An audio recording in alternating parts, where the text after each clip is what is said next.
Ang Sumpa ng Gumbursa. Noong panahon ng mga Kastila, 3 paring Pilipino, sina Padre Mariano Gomez, Padre Jose Burgos, at Padre Jacinto Zamora, ay ipinataw ng kamatayan sa pamamagitan ng garote sa Bagumbayan.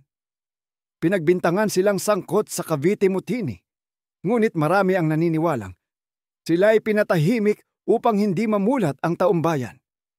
Ang sumpa. Bago sila patayin, isang matandang albularyo mula sa Tondo ang lihim na lumapit sa mga pari at sinabi, ang hustisyang hindi makamtan sa lupa ay babawiin ng mga espiritu sa dilim. Sa bawat siglo, ang dugo ng mga umapi ay babalikan.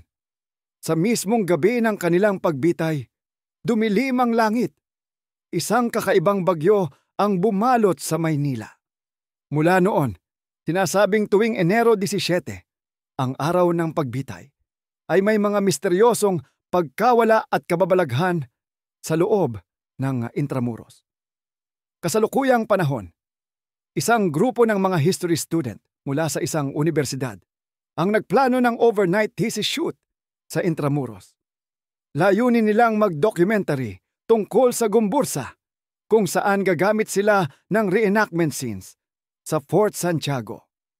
Habang nagsushooting, napansin nilang nagka-malfunction ang kanilang mga kamera.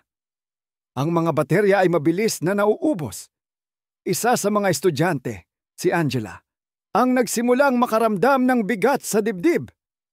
Sa footage ng kanilang night vision camera, nakita nila ang 3 figura na nakaputi, walang ulo, nakatingin sa kanila.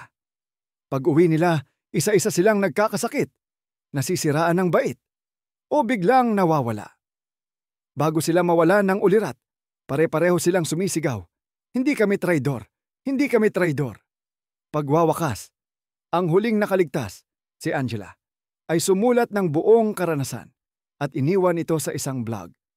Namatay siyang tulala sa loob ng ospital. Hawak ang isang lumang rosaryo na sinasabing pagmamay-ari ni Padre Burgos. Babala. Huwag manatili mag-isa sa Intramuros sa gabi ng Enero 17. Baka ikaw na ang isunod ng sumpa ng Gumbursa. Don't forget to react, comment, follow, and share. Help me grow. Thank you for your kindness.